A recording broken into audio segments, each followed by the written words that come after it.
Hello guys, welcome back to on my YouTube channel. इस वीडियो में जानने वाले हैं एंटी कोलिनर्जिक ड्रग्स के बारे में। एंटी कोलिनर्जिक ड्रग्स भी इनको आप कह सकते हैं, या एंटी मस्कराइनिक ड्रग भी आप कह सकते हैं, या तो जो है कोलिनर्जिक ब्लॉकर्स भी कह सकते हैं।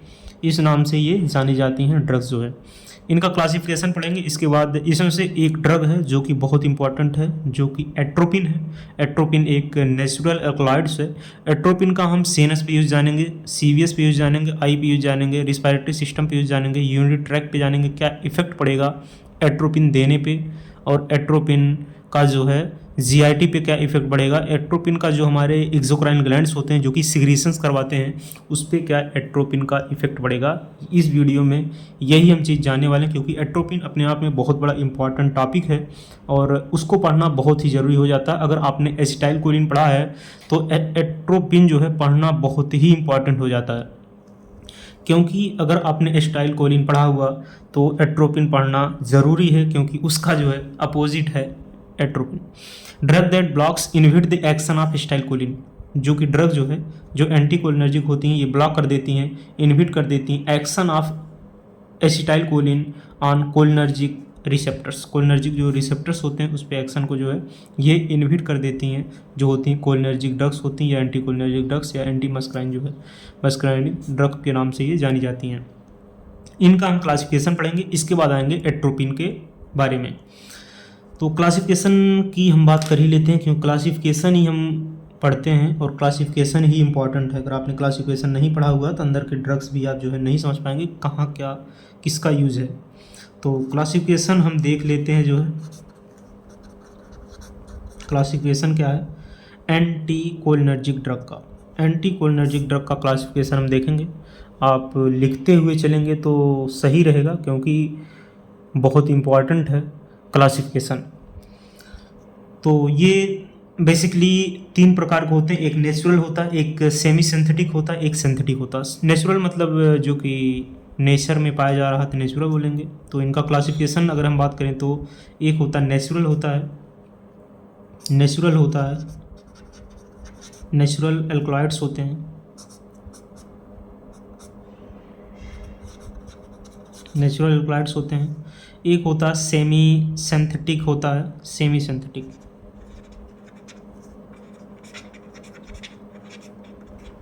पहला हो गया नेचुरल हो गया, दूसरा हो गया सेमी सिंथेटिक हो गया, तीसरा जो हो गया वो हो गया सिंथेटिक हो गया, सिंथेटिक हो गया। अब इसके अंदर ड्रग आएगी जो कि बहुत इंपॉर्टेंट है, आपको पढ़ना पड़ेगा, हर हालत में याद करना ही करना पड़ेगा। नेचुरल के अंदर जो आएगा वो आएगा जो है एट्रोपिन आएगी। नेचुरल के अंदर जो है एट्रोपिन आएगी। इसके बाद जो है एक जो सेकंड ड्रग वो आएगी जो है स्कोपोलामाइन आएगा, स्कोपोलामाइन। इसके बाद एट्रोपिन, ये आएगी नेचुरल एल्कलॉइड्स के अंदर आएगी। स्कोपोलामाइन को जो है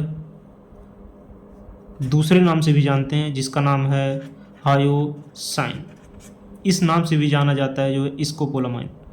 इसके बाद हम बात कर लेते हैं सेमी सिंथेटिक डेरिवेटिव्स की बात कर लेते हैं। ये है सेमी सिंथेटिक। तो जो सेमी सिंथेटिक डेरिवेटिव्स होते हैं उनके अंदर जो आती है हायोसिन्स आते हैं। दूसरे जो है इसके लिख देते हैं सीन्स आएंगे। इसके डेरिवेटिव्स होते हैं ब्यूटाइल ब्रोमाइड, ब्यूटाइल ब्रोमाइड। इसके बाद जो सेकंड नंबर पर ड्रग आएगी वो आएगी जो है हुमैटोप्राइन आएगा। ये मैड्रियाटिस होते हैं जो HOMATROPINE।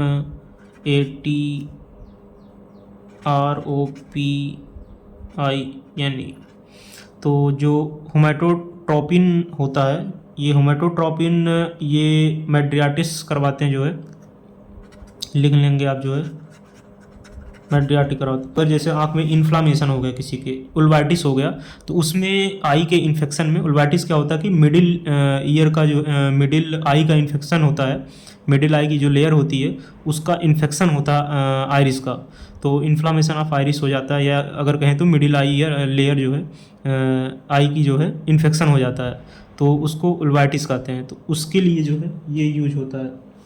तो वहाँ पे जो है इस ड्रग को देते हैं। इसके बाद थर्ड नंबर पे हम देखेंगे जो कि टायोट्रोपियम ब्रोमाइड। ये जो है एक, ये ब्रोंकियल अस्थमा में यूज होती है। ये कहाँ यूज होती है? ब्रोंकियल अस्थमा में आप जो है इसको दे सकते हैं। तो यहाँ पे 3 ड्रग हमने देखा, हायोसिन देखा, इसके बाद ब्यूटाइल ब्रोमाइड देखा, हायोसाइन ब्यूटाइल ब्रोमाइड देखा, होमेटोट्रॉपी देखा, मेड्रियाटिस करवाता, होमेटोट्रॉपी मेड्रियाटिस करवाता। इसके बाद जो है टायोप्रोपियम ब्रोमाइड जो है का कहाँ पे ड्रग का यूज होता है, सिंथेटिक ड्रग का यूज हम देखेंगे। तो सिंथेटिक ड्रग में भी अलग प्रकार से क्लासिफिकेशन होता है, अलग मतलब सब क्लासिफिकेशन होता है, इसके अंदर भी कई ड्रग्स आती हैं। तो सिंथेटिक का हम देख लेते हैं, सिंथेटिक का जो है सब क्लासिफिकेशन। पहले नंबर पे सिंथेटिक में आ जाएगा सिंथेटिक। तो सिंथेटिक के पहले नंबर पे आ जाएगा कहाँ, मेड्रियाटिस। कौन कौन सी ड्रग होती हैं जो है मेड्रियाटिक करवाती है। तो इसके अंदर जो ड्रग आती है उस ड्रग का नाम है साइक्लोपेंटोलेट, नाम है साइक्लोपेंटोलेट नाम है। दूसरे नंबर पर आएगी वो आएगी जो है ट्रोपिकामाइड आएगी। ये ड्रग आपको जो है याद करना ही करना पड़ेगा, किसी भी कंडीशन में याद करना ही करना पड़ेगा। बाकी हम रिवीजन करवा देंगे अभी लास्ट के 2 मिनट में, एक बार जो है फास्ट ट्रैक रिवीजन करवा देंगे, तो चीज़ें आपको जो है थोड़ा सा सिंपल लगने लगेंगी।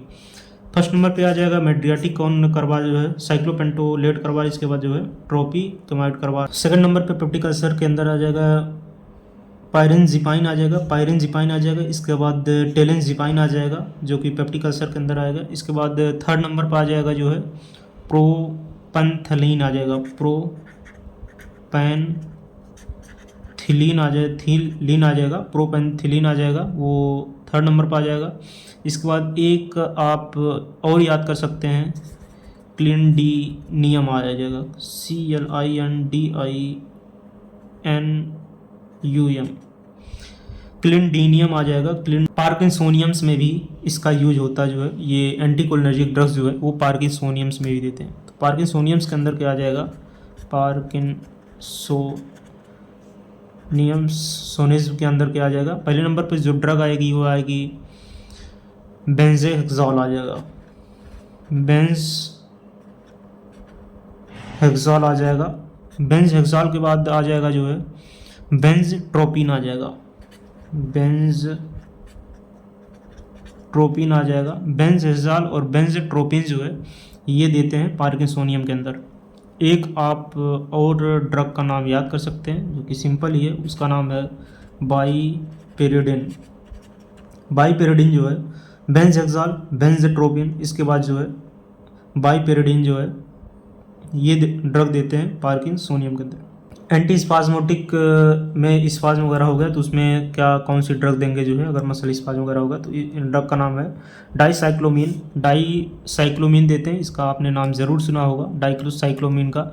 इसके बाद सेकंड नंबर है, मोस्ट प्रेफरेबल यही है। इसके बाद जो है ऑक्सीब्यूटाइनिन देते हैं, ऑक्सीब्यूटाइनिन देते हैं। डाइसाइक्लोमीन तो यूज होता है लेकिन इसको भी आप दे सकते हैं अगर ये ना रहे तो। इसके बाद एक ड्रग आप और याद नाम रखेंगे, फ्लावोक्सेट जो है FLAVOXAT, फ्लावोक्सेट जो है ये भी ड्रग आप जो है दे सकते हैं in the absence of dicyclomine. तो एंटी स्पाज्मोटिक जो है ये ड्रग हो गए। इसके बाद हम सीधा आएंगे एट्रोपिन के ऊपर आएंगे जो कि बहुत इंपॉर्टेंट है। पहले इसको एक बार हम जो है सरसरी निगाह से ज़रूर देख लेते हैं। एंटीकोलिनर्जिक ड्रग्स हम पढ़ रहे हैं जो कि इनहिबिट करेगा एसिटाइल कोलिन के जो है एक्शन को इनहिबिट करेगा। यूँ कहें तो अपोजिट इसका एक्शन होता है, एसिटाइल कोलिन के अपोजिट जो है एट्रोपिन होता है। एट्रोपिन एसिटाइल कोलिन बहुत इंपॉर्टेंट है। Drug that blocks the inhibition of acetyl choline or cholinergic receptors, इसको ब्लॉक कर देता है। क्लासिफिकेशन की अगर हम बात करें तो ये नेचुरल अल्कलॉइड्स डेरिवेटिव्स होते हैं, सेमी सिंथेटिक डेरिवेटिव्स होते हैं, इसके बाद सिंथेटिक डेरिवेटिव्स होते हैं। नेचुरल अल्कलॉइड्स डेरिवेटिव्स में जो कि आता है वो आता है एट्रोपिन, बहुत इंपॉर्टेंट है एट्रोपिन का यूज़ भी हमने बताया वीडियो में जो है। इसके बाद सेकंड नंबर पे आता है उसका नाम है स्कोपोलामाइन। जो स्कोपोलामाइन है इसका जो है स्कोपोलामाइन ये हायोसाइन के नाम से भी जाना जाता है। इसके बाद फिर आता है सेमी सिंथेटिक। सेमी सिंथेटिक में जो ड्रग्स हैं उसमें से जो है हायोसिन है, जो कि ब्यूटाइल ब्रोमाइड, इसका पूरा नाम है हायोसिन ब्यूटाइल ब्रोमाइड। इसके बाद सेकंड नंबर पर है होमेटोट्रोपिन। मेड्रियाटिस करवाता। मेड्रियाटिस में क्या होता है, जो आयरिस होती है तो उसमें जो है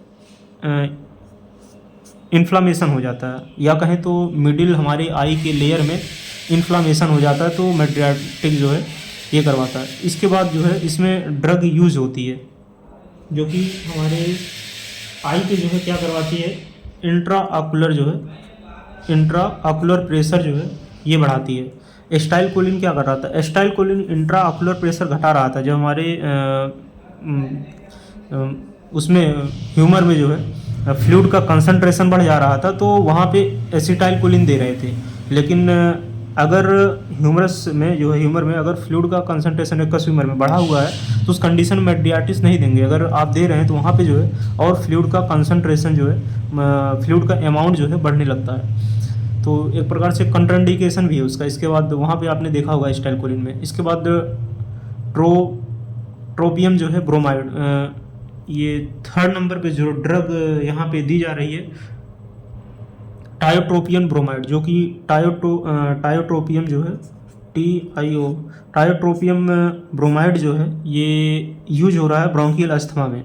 इसका भी आपने जो है वहाँ पे देखा होगा इंडिकेशन एस्टाइल कोलिन में। इसके बाद हम आते हैं सिंथेटिक डेरिवेटिव्स में। सिंथेटिक डेरिवेटिव्स ये 4 प्रकार के हमने बेसिकली पढ़ा, हालांकि 5 प्रकार के होते हैं, लेकिन 4 ही आप समझने का प्रयास करिए क्योंकि वो एक ज़्यादा इंपॉर्टेंट नहीं है। मेड्रियाटिक होते हैं, इसके बाद पेप्टिक अल्सर, इसके बाद पार्किंसंस में जो है, इसके बाद जो है एंटी स्पाज्मेटिक, अगर स्पाज्म वगैरह बन गया तो उसमें जो है यहाँ पे यूज होता है। तो जो मेड्रियाटिक है उसके अंदर जो ड्रग आ रही है साइक्लोपेंटोलेट आ रहा है, इसके बाद जो है ट्रोपिकामाइड आ रहा है, इसके बाद ट्रोपिकामाइड आ रहा है, इसके बाद साइक्लोपेंटोलेट आ रहा है। पेप्टिक अल्सर के अंदर आज जो ड्रग्स आ रही हैं उनका नाम है जो है पैरेंजिपाइन नाम है, इसके बाद जो है टेलेंजिपाइन नाम है, टेलेंजिपाइन, इसके बाद प्रोपेंथिलीन नाम है, इसके बाद जो है क्लेंडेनियम नाम है। इसके बाद जो ड्रग्स आ रही हैं पार्किंसोनियम के अंदर आ रही हैं बेंजोएक्सोल आ रहा है, इसके बाद जो है बेंजोट्रोपिन आ रही है, इसके बाद जो है बाइपेरिडीन आ रहा है। इसके बाद जो एंटी स्पाज्मोटिक्स के अंदर आ रहा है वो है डाइसाइक्लोमिन, इसका आपने जो है यूज़ वगैरह देखा जो है डाइसाइक्लोमिन का। ऑक्सब्यूटाइन आ रहा है, इसके बाद जो है फ्लावोएक्सेट आ रहा। ये जो है ड्रग्स आएगी वो आ जाएगी एंटीकोलिनेटिक्स के अंदर आएगी। तो इसको आप किसी प्रकार से जो है याद जो है ज़रूर कर लेंगे, इस बहुत इंपॉर्टेंट है। एट्रोपिन का ही यूज़ हम वीडियो में बेसिकली जो है समझने के लिए ये चीज़ें किए हुए हैं, और एट्रोपिन का यूज़ जो है बहुत ही ज़्यादा इम्पॉर्टेंट है।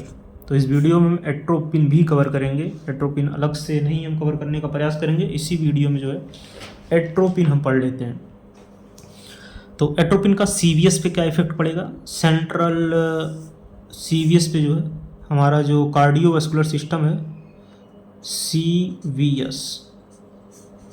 सीवीएस पे हमारे क्या इफेक्ट पड़ेगा, हमारे जो हार्ट रेट है उसको बढ़ा देगा। और एस्टाइल कोलिन क्या कर रहा था, घटा रहा था। तो ये वेसोडाइलेशन करवाता है जो है। अगर इसका हम लॉन्ग डोज देंगे तभी ये वेसोडाइलेशन करवाएगा, नहीं तो वेसो कंस्ट्रक्शन करवा देता है शॉर्ट डोज पे। तो लॉन्ग डोज पे क्या करवाएगा, हार्ट रेट बढ़ा देगा, वेसोडाइलेशन करवाएगा। सीवीएस पे इसका इफेक्ट ये रहा। इसके बाद इसका इफेक्ट हम देखेंगे एट्रोपिन का जीआईटी के ऊपर, गैस्ट्रो इंटेस्टाइनल ट्रैक्ट के ऊपर देखेंगे, जीआईटी के ऊपर एट्रोपिन का यूज़ देखेंगे। जीआईटी क्या करता है, जो हमारा टोन्स होता है घटा देता है, मतलब ये जो है हमारे जो कॉन्स्टिपेशन करवा देता है, टोन एंड मोबिलिटी को दोनों को घटा देता है, जो कि गट की टोन और मोबिलिटी दोनों को घटा देता है। मतलब गट के जीआईटी के सिक्रीशंस की अगर हम बात करें तो ओवरऑल सिक्रीशंस को घटा देगा, जिससे क्या हो जाएगा, कॉन्स्टिपेशन हो जाएगा और स्मूथ मसल जो है वो रिलैक्स करा जाएगी। स्मूथ मसल जो है वो क्या कर जाएगी, स्मूथ मसल जो है वो कर जाएगी, रिलैक्स कर जाएगी। इसके बाद एट्रोपिन का हम यूज़ देखेंगे ब्रोंकियाई पे। क्या एट्रोपिन का यूज़ होगा ब्रोंकियाई, इन कंडीशन ऑफ ब्रोंकियाई एट्रोपिन का यूज़ हम देखेंगे। तो ब्रोंकियाई पे हमारे जो लंग्स पे एट्रोपिन का जो हमारी एल्वुलाई है उस पर क्या प्रभाव पड़ेगा, ये कराएगा broncho dilation, BRO, broncho dilation करवाएगा। वो कॉन्स्ट्रिक्शन शायद करवा रहा था, सेम अपोजिट होता है स्टाइलकोलिन का। इसके बाद यूनरी ब्लेडर पे क्या करेगा, रिलैक्स करवाएगा, वो भी रिलैक्स करवा रहा था। यूनरी ब्लेडर पे क्या प्रभाव पड़ेगा, यूनरी ब्लेडर पे हमारे जो है, यूनरी ब्लेडर पे जो है हमारे क्या प्रभाव पड़ेगा, यूनरी ब्लेडर पे क्या प्रभाव पड़ने वाला है, ये करवा देगा, रिलैक्स करवाएगा। हमारे यूनरी ब्लेडर पे जो है इंस्पेक्टर्स जो है इनको क्या करवा देता है, रिलैक्स करवा देता है यूनरी ब्लेडर को, रिलैक्स यूनरी ब्लेडर। तो यूनरी ब्लेडर को ये जो है रिलैक्स करवा देता है। इसके बाद एट्रोपिन का यूज़ आई पे क्या होगा, आई पे सेम अपोजिट होगा, जो कि एसिटाइलकोलिन क्या कर रहा था, इंट्रल आकुलर प्रेशर जो है, आई पे क्या यूज होगा, एसिटाइलकोलिन क्या कर रहा था, इंट्रा आकुलर प्रेशर जो है ये क्या कर रहा था, एसिटाइलकोलिन जो है वो क्या कर रहा था, घटा रहा था। ये क्या करेगा, जो है बढ़ाएगा, इंट्रा आकुलर प्रेशर घटाएगा, जो कि मेड्रियासिस करवाता, प्यूपिल जो है कंट्रैक्ट हो जाएगी, मेड्रियासिस करवाएगा। अभी आपने जो है यहाँ पे देखा ही है, मेड्रियासिस, मेड्रियासिस करवाएगा, जो कि प्यूपिल क्या होगी, प्यूपिल क्या होगी, प्यूपिल का जो है कंट्रैक्शन हो जाएगा, प्यूपिल का कंट्रैक्शन हो जाएगा, जिससे इंट्रा आकुलर प्रेशर जो है वो क्या हो जाएगा, वो बढ़ जाएगा, इंट्रा आकुलर प्रेशर जो है ये बढ़ जाएगा जो है। इसके बाद सिक्रीशंस की बात करें, सिक्रीशंस वो बढ़ा रहा था, जो एसिटाइलकोलिन था वो सिक्रीशंस बढ़ा रहा था। अब ऐसे ही कंपेरिजन करके ही पढ़ेंगे एसिटाइलकोलिन और इसके बाद एट्रोपिन, तभी चीज़ें आपको समझ में आएंगी, अदरवाइज जो है एंटी कोलिनर्जिक कोलिनर्जिक्स आपको समझ नहीं आएगा। इसके बाद हम ब्लॉकर्स के ऊपर जाएंगे, beta blockers, alpha blockers, next video उसी के ही ऊपर अपलोड होगी।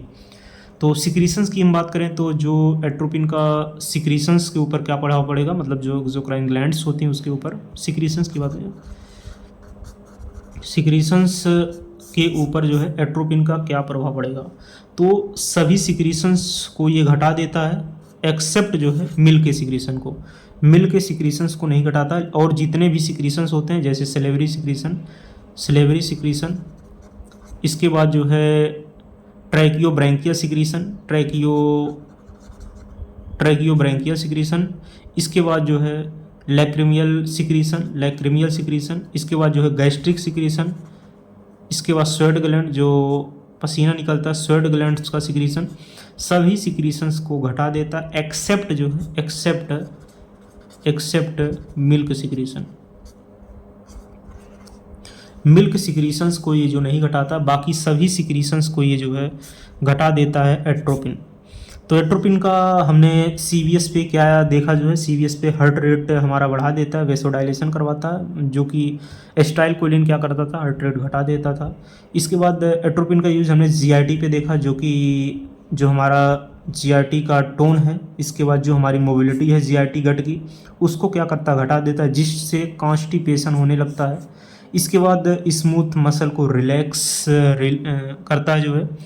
इसके बाद ब्रोंकियल पे हमने देखा, ब्रोंकियाई पे क्या देखा, ब्रोंकियो डायलेशन करवाएगा जो है। इसके बाद हमने यूनिट ब्लेडर पे देखा, रिलैक्स करवाता है यूनिट ब्लेडर को। आई पे हमने देखा कि जो मेड्रियासिस करवाता है, इसके बाद इंटर आकुलर प्रेशर जो है ये बढ़ जाता है, और एसिटाइलकोलिन क्या कर रहा था, इंटर आकुलर प्रेशर जो घटा रहा था।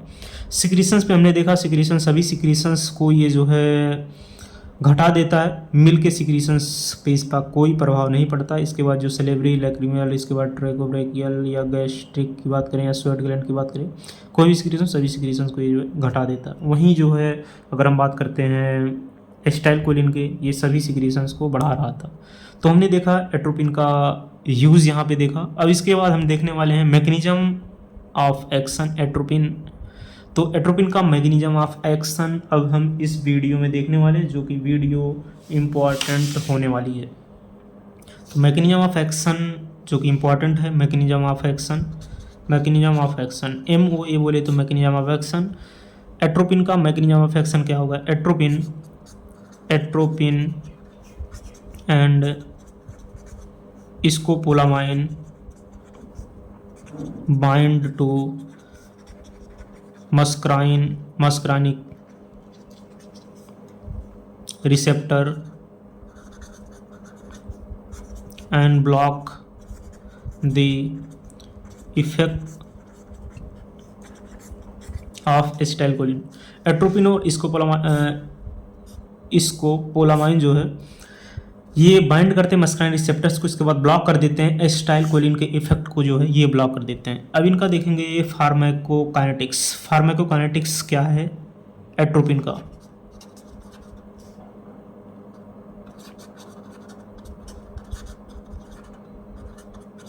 फार्माकोकाइनेटिक्स क्या है एट्रोपिन का? एट्रोपिन की फार्माकोकाइनेटिक्स है एब्जॉर्प्शन में क्या यूज होगा, ADME देख लेते हैं। ADME, A से एब्जॉर्प्शन होगा, D से जो है डिस्ट्रीब्यूशन होगा, M से मेटाबॉलिज्म होगा, इसके बाद E से क्या होगा, एक्सक्रीशन होगा। फार्माकोकाइनेटिक्स यही होता है, जो ड्रग्स एंटर कर रही है और ड्रग्स एक्सक्रीट हो रही है, तो उसके बीच में क्या प्रोसेस हो रहा है उसी को फार्माकोकाइनेटिक्स कहते हैं। तो फार्माकोकाइनेटिक्स में एब्जॉर्प्शन देखें, एब्जॉर्प्शन कहाँ हो रहा है? एब्जॉर्प्शन हो रहा है कंजक्टाइवा में हो रहा है। एब्जॉर्प्शन कहाँ हो रहा है?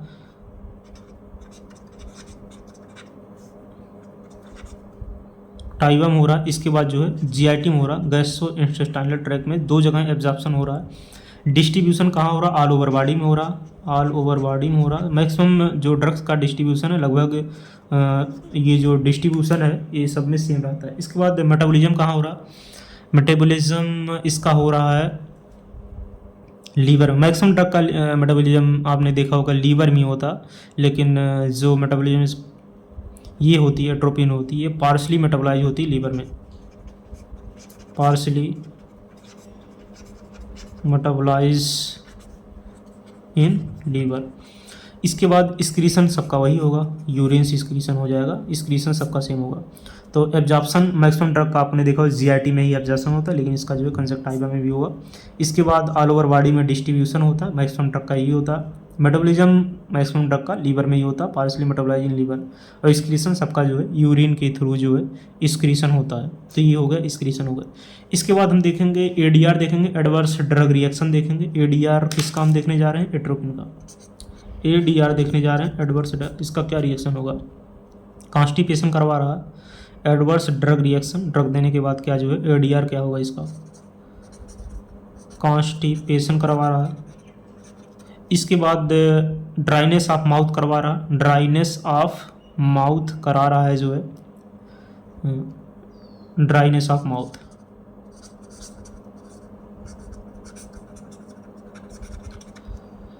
इसके बाद ब्लर विजन हो रहा है, ब्लरी विजन हो रहा है, BLURRYVISION, ब्लरी विजन हो रहा है। इसके बाद जो है क्या करवा रहा है? ट्रैकीकार्डिया करवा रहा है, ट्रैकीकार्डिया करवा रहा है। थेरेप्यूटिक यूज़ हम देख लेते हैं एट्रोपिन का। थेरेप्यूटिक क्या क्या जो है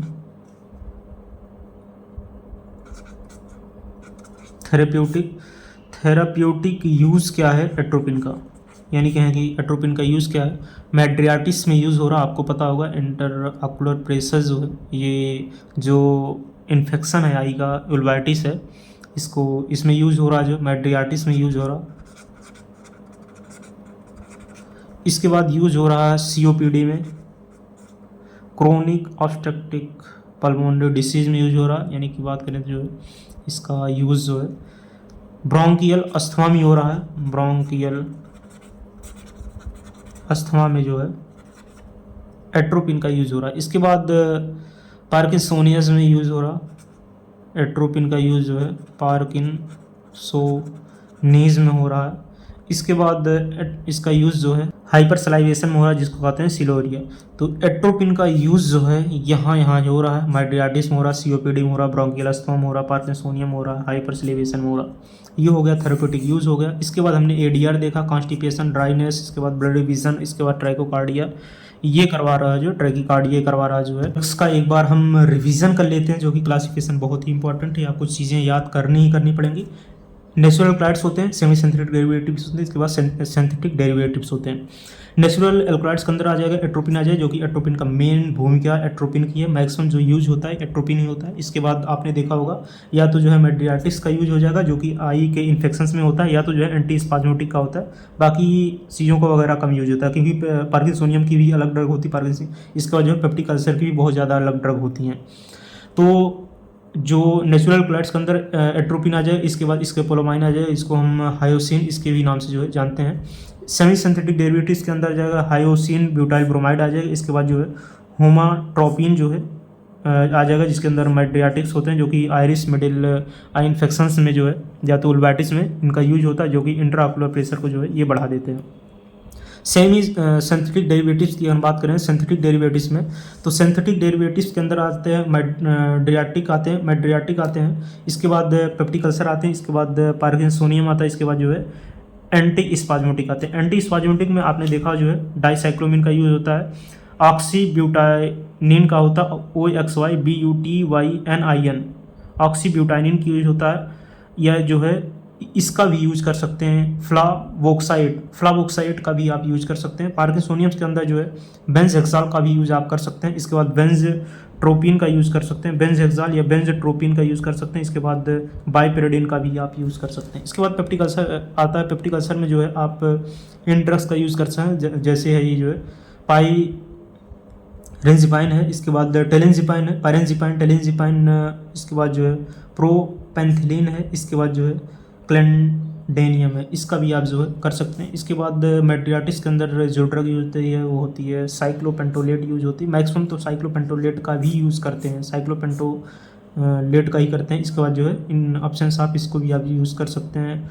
ट्रोपिकामाइड साइक्लोपेंटोलेट जो है ये दोनों ड्रग यूज होती है, मेड्रियाटिस के अंदर यूज होती है। यानी क्या है तो इंट्रा आकुलर प्रेशर जो है ये जो है बढ़ाने के लिए ये ड्रग का जो है यूज़ किया जाता है।